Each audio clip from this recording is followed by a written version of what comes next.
Hey, everybody. Good morning and happy Friday. Thank you so much for taking the time to hang out with me on this Friday. I really appreciate being here with you guys, and we are going to go ahead and just dive right in and get started. And so, if you have any questions, so everybody is on mute right now just to eliminate the background noise. And so, if you guys have any questions at all, please feel free to just drop them in the chat box, which you should see on your screen, and I will answer the questions as quickly as I can as we go throughout the training today. So I'm super excited to be here with you guys and to share this information with you. Hey, Rhonda. Good to see you. I was just saying that if you have any questions throughout the training, please feel free to drop them in on the chat box, and I'll answer them as we go throughout the info today. So I'm going to go ahead and just dive right in and get started. For those of you who don't know me, my name is Jennifer Spohr, and I am an intuitive transformational coach. And I actually help women to get unstuck, to break through what holds them back from connecting with their unique gifts and talents, and to find their purpose so that they can pursue their dreams. And so before we get started today, I just want to share with you guys a little bit more about my own personal journey around self-love and how it led me to where I am here with you guys today.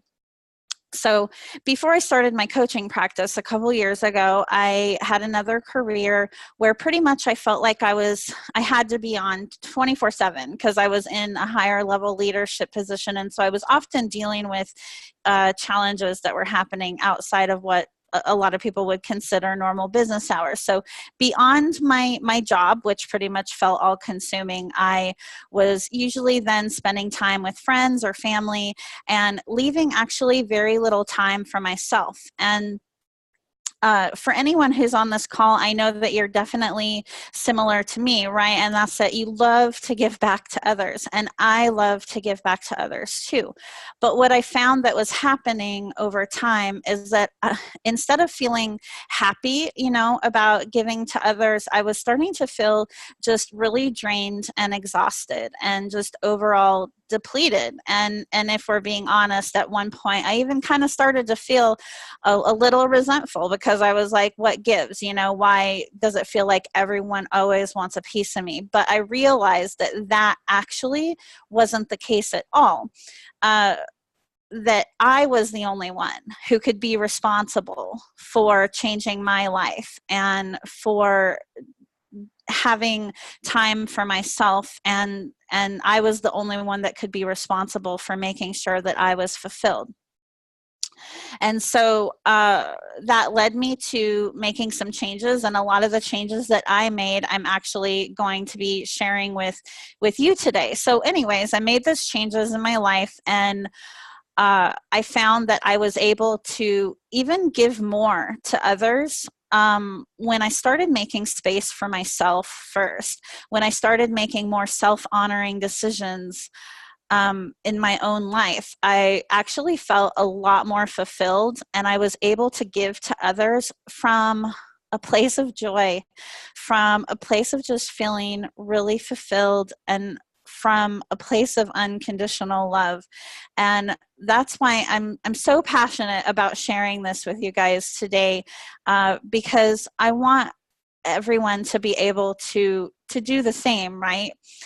Because loving ourselves is so important. And although self-care is the first step I'm going to share with you, self-love goes way beyond that. So with that being said, we'll go ahead and get started. And if I look away, it's because I have some notes here and I want to make sure that I don't miss anything with you, sharing with you today. So the first step that I want to share with you in terms of moving towards self-love mastery is self-care. And everybody's heard the term. And if you haven't, please feel free to mention in the chat, but I'm pretty sure everybody has. And self-care, when most people think about it, they think about, massage, acupuncture, you know, baths and facials and those type of things, and yes, all of those things are important in terms of self-care. Getting great sleep is important in terms of self-care, but what is just as important is making space for yourself every day to go within and connect with your intuition, to connect with that inner guidance. Because when a lot of us feel stuck and confused, the reason is usually because we're not making that time for ourselves. And so making space to go within can look very differently depending on the person. But it's important to find a practice to go within each day that works for you, because you'll then be setting yourself up for success. You know, there's a lot of experts out there, a lot of gurus who will tell you, you know, do this and this is the answer to your problem and all of that. But and listen to all of that, right? But feel into what most resonates with you. So a couple of the practices that I recommend, that I do myself and that I recommend to people I work with as well, you know, the first one is meditation.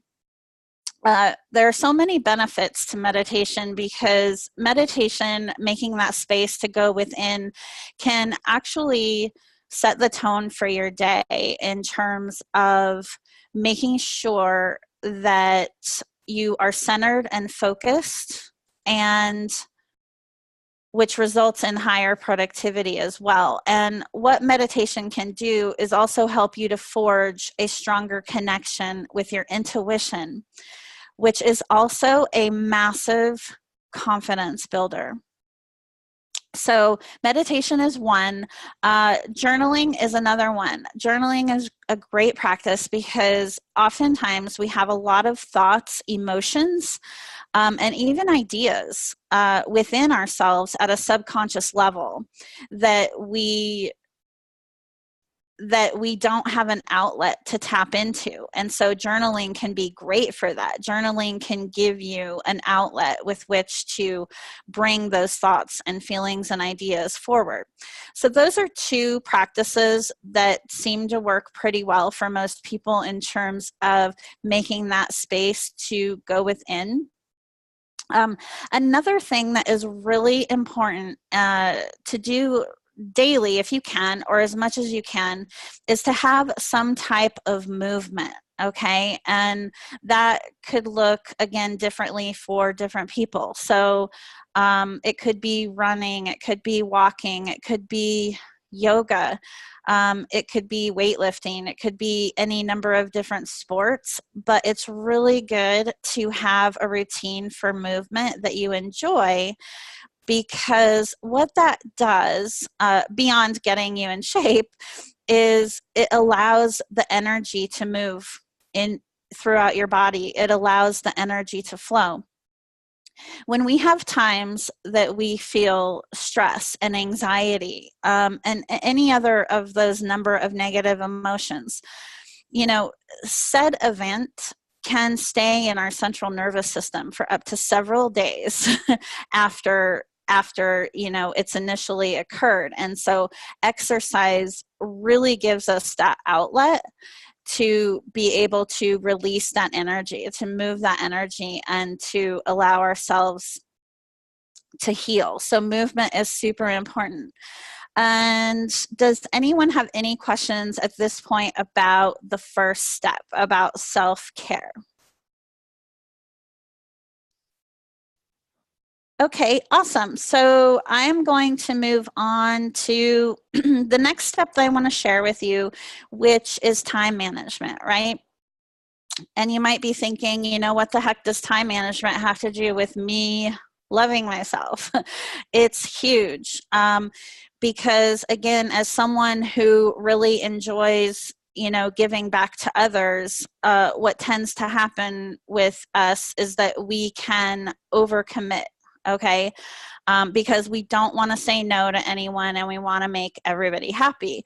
And so we may say yes to doing something without sometimes really knowing whether or not we actually have the time to follow through with it. And so time management is super important. There are only 24 hours a day. And so what is great to do is to really just honestly do the math. There's 24 hours in a day, and then decide for yourself what is non-negotiable for you. What are the non-negotiable things that you have to do every day that come absolutely before anything else? And again, those are going to be different for each person, but some examples of non-negotiables can be sleep, right? Accounting for the amount of time that you need to sleep each day, the time that it takes to take a shower, to have a meal with your family, to go to work, and then obviously the time that you need to make for yourself, you know, for meditation, for journaling, for exercise, and whatever that may look like for you. It's important to make those things in your life non-negotiable, and then look at whatever time you have left, and then that is what goes to everything else, okay? And you might even be thinking right now, yeah, obviously I don't have enough time to get done everything I want to get done in a day. And that is where prioritizing is really key, because it's never all done. And we can't make everybody happy, but we can do our best.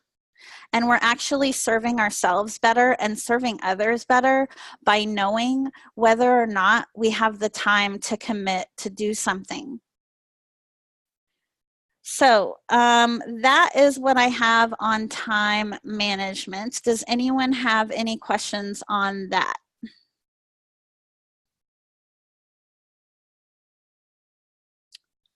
So the next thing that I want to bring up, which is a good lead-in from time management, is learning how to say no.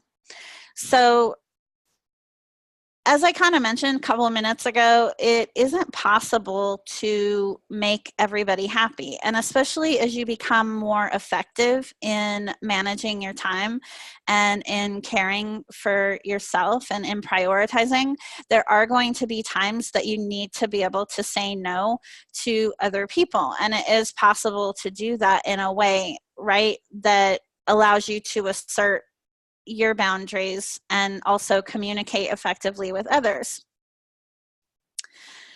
So what saying no is really all about is that it's beyond just saying no to something that someone's asking you to commit to, right? Even when you do say yes to somebody else, you want to say yes to the things in your life that resonate with who you are, right? As someone who wants to please other people, you may find yourself compromising your own well-being to do things with other people that maybe they enjoy, but you don't. And so it's important to start looking at that. You know, even if you are saying yes to other people, are you really enjoying what you're spending your time doing? It's important to really take a look at that. And I know that saying no to people can feel easier said than done. So I definitely want you guys to ask me any questions about specific scenarios where you might feel stuck around that.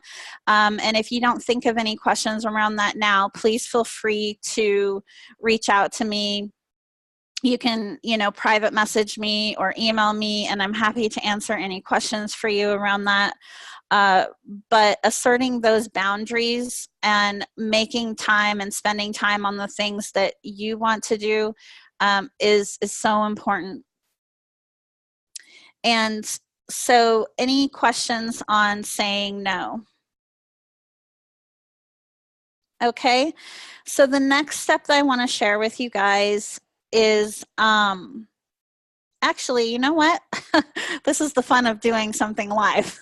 There's one more thing I want to mention about learning how to say no, is that you don't have to fill every minute of your day, okay? Sometimes it's okay just to spend time being versus doing. So even if someone asks you to do something and you don't have any plans during that time and you want that time for yourself, I want you to know that it's okay to do that. So I wanted to just mention that. So moving on to the next piece that I wanted to touch on today are thinking about, are your values and who you are in alignment with how you actually live your life? This is very much connected to learning how to say no, right? But we all have dreams and aspirations and visions of the kind of life that we want to have, right? But then sometimes other things get in the way and we find ourselves not really moving toward achieving what we want to have, because how we're spending our time and where we're focusing our energy is not in alignment with who we really want to be. So I would just ask you, to take a look at that in every area of your life and ask yourself that question and look to start making changes, whether it's in environments or in relationships with other people, really looking at, does what you're doing there serve your highest good? And you'll find that once you start looking to make some of those changes, that you'll actually attract environments, situations, and people into your life that resonate more with who you are. But it isn't, I don't want to say it's not possible, but it's really hard to be able to do that if we're still holding on to things that don't serve us. Okay, so really important to think about that. So does anyone have any questions on that?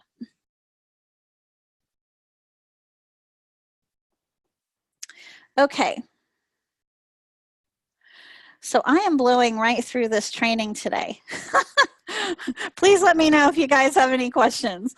So the last step, right, that I want to go over, and one of the biggest ones, a lot of what I've covered with you today, I mean, these are big steps, and I know some of them can feel easier said than done. But the last one that I want to cover with you in terms of self-love is letting go of limiting beliefs. Okay. And for those of you who may not be as familiar with that terminology and really what limiting beliefs are, what all that means is that we're all a product. Each one of us is a product of our upbringing and a product of our own beliefs. And so oftentimes when there is something that we want in life, something that we want to manifest, or if there is a situation that happens, we believe that something can only come to us in a certain way. We react to a situation based upon what our own opinions and beliefs are. And so the reason why I'm bringing this up in regards to talking about self-love mastery is because when we have a fear of failure, a fear of the unknown, when we become risk adverse in our life, that equates to we're not good enough.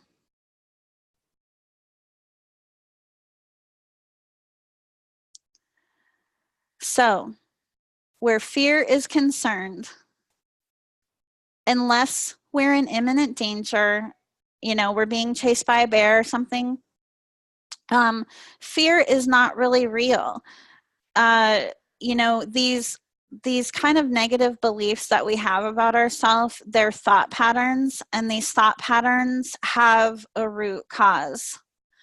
And so in order to increase your self-worth, to increase your love for yourself, it's really important to be willing to go back and figure out where those thought patterns come from. And where they come from mostly is either a trauma that happens to us in our lives, and more often than not, something that has occurred in our childhood. So when we're children, we are very impressionable and we're experiencing a lot of firsts.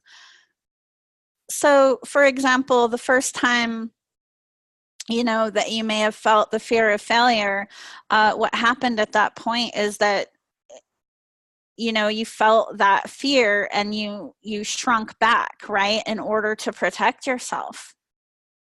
And so then your mind registered that event and said, okay, every time XYZ scenario occurs, this is the reaction that needs to happen in order to keep myself safe. Thus, a lifelong behavioral pattern was born. Okay. So I want to really, talk a little bit more about the fear of change, right? Because I mean, the truth is we experience these fears, but we're not meant to suffer. We're not meant to stay the same our whole lives. Our souls crave expansion. And so change is actually a good thing. But what happens is we have a tendency to get stuck in our mind versus our heart.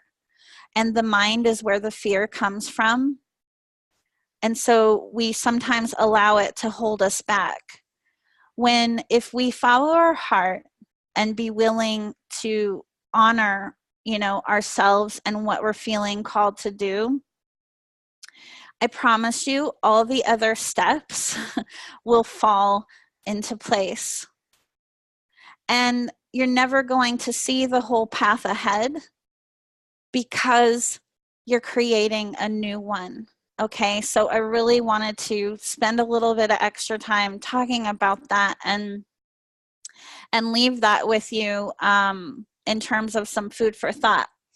So does anybody have any questions about limiting beliefs? Okay. So just to kind of recap the steps that we've gone through today, the first one was self-care.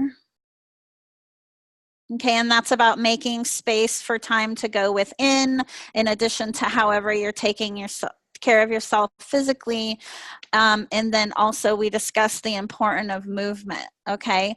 And then the next one was time management. We discussed the importance of getting visibility to where all your time is going, deciding what's non-negotiable for you in terms of what's a top priority, okay? And then just doing the math and looking at what's left over and prioritizing and how that is key.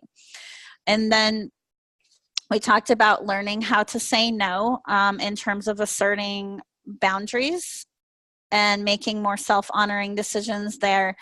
And then we talked about, are your values in alignment with how you want to live your life, right? So are you spending your time doing what others want for you or what you want for you?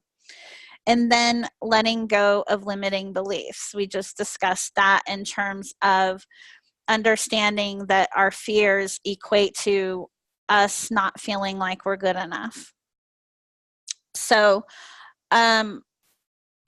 if you follow the steps that we covered today, you can make massive shifts in your life, okay? It's definitely going to happen. The key to, well, actually, I just want to say that, intellectually understanding something, so the information, for example, that I just gave you and applying it can feel easier said than done, right? But it can happen. And the keys to moving forward and making the changes that you want for your life, to putting yourself first, go back to commitment to change and consistency.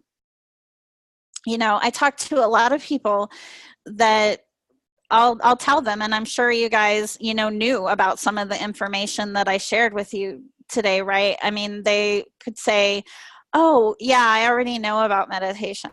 I already know that it's important to manage time and to get exercise and all of that. But there's a difference between knowing it and then actually being able to take action with it. And that's the missing equation, right? It's taking our knowledge and then actually taking physical action. That is how we manifest the changes that we want for our lives. And so in implementing these changes, you're going to feel a higher level of fulfillment and happiness than you've ever felt, okay? You are going to be able to give back even more to other people than you are today, but coming from a place of joy, coming from a place of fulfillment, not a place of feeling drained. I'm so happy to be able to share this information with you today. So you can implement all of these changes on your own, okay? But as I said, I know sometimes things can feel easier said than done. And so if you need any clarity at all in terms of how to move forward in a certain area of your life, I want you to know that you can feel free to reach out to me. I am happy to offer you guys a free consultation. And what I'm going to do actually is I'll just include the link right in this Zoom chat box. Okay, so I just put that in there. So if you guys feel like you need a deeper level of support or help in how to move forward, definitely feel free to reach out to me. And I think that's it. So does anyone have any questions at all about what we covered today? Okay, thank you guys so much for joining me today, and I wish you the best on your journey, and please feel free just to reach out to me with any questions that may come up, okay? I hope you guys have an awesome weekend. Look forward to hearing from you soon.